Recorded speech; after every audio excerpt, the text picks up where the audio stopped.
Hi అండి, అందరికీ నమస్కారం. Welcome back to my channel. ఇప్పుడే అందిన వార్త. పవన్ కళ్యాణ్కు ఘోర అవమానం అండి. పూర్తి వివరాలు తెలుసుకుందాం వీడియోని ఎక్కడ స్కిప్ చేయకుండా ఎండ్ వరకు చూడండి. అప్పుడే పూర్తి ఇన్ఫర్మేషన్ అర్థమవుతుంది. అలాగే వీడియోకి ఒక లైక్ చేయండి. ఇక వీడియోలోకి అయితే వెళ్ళిపోదాము. ముఖ్యమంత్రి చంద్రబాబు నాయుడు రాజగురువు టీడీపీ అనుకూల మీడియా ప్రతినిధి దివంగత రామోజీరావు సంస్కరణ సభను గురువారం ఏపీ ప్రభుత్వ ఆధ్వర్యంలో విజయవాడలో నిర్వహించారండి. సో వైఎస్ఆర్ కుటుంబానికి వ్యతిరేకంగా రామోజీరావు మీడియా ఏ విధంగా పనిచేస్తుందో అందరికీ తెలిసిందే.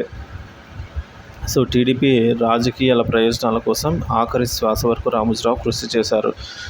రామోజీరావు గారు సంస్కరణ సభకు సంబంధించి రాష్ట్ర సమాచార శాఖ ఇచ్చిన వాణిజ్య ప్రకటనలో ఉప ముఖ్యమంత్రి పవన్ కళ్యాణ్కు చోటు దక్కలేదు. కేవలం ముఖ్యమంత్రి చంద్రబాబు నాయుడు ఫోటో, అలాగే ముఖ్య అతిథిగా గౌరవనీయులైన ముఖ్యమంత్రి వర్యులు నారా చంద్రబాబు నాయుడు అని ఆ ప్రకటనలో పేర్కొనడం గమనార్హం. నిజానికి ఈ సంస్కరణ సభకు ఉప ముఖ్యమంత్రి పవన్ కళ్యాణ్ కూడా ముఖ్య అతిథి. ఎందుకనో ఏపీ సమాచార శాఖ పవన్ కళ్యాణ్ను విస్మరించింది. సో పవన్ కళ్యాణ్కు అత్యధిక ప్రాధాన్యత ఇస్తున్నట్టు ప్రభుత్వం తన చర్చల ద్వారా చాటుకుంటుంది. దానిపై టీడీపీ వర్గాల్లో అసంతృప్తి వ్యక్తమవుతుంది. పవన్ను నెత్తిన పెట్టుకుంటే రాబోయే రోజుల్లో రాజకీయంగా ఇబ్బందులు తలెత్తే అవకాశం ఉందని టీడీపీ పెద్దలు హెచ్చరిస్తున్నారు.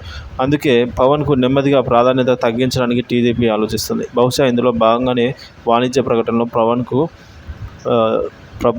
చోటు ఇవ్వలేదని ప్రచారం జరుగుతోంది. సో టీడీపీలో వచ్చిన మార్పును జనసేన సైతం జాగ్రత్తగా అయితే గమనిస్తుందని చెప్తున్నారు ఫ్రెండ్స్.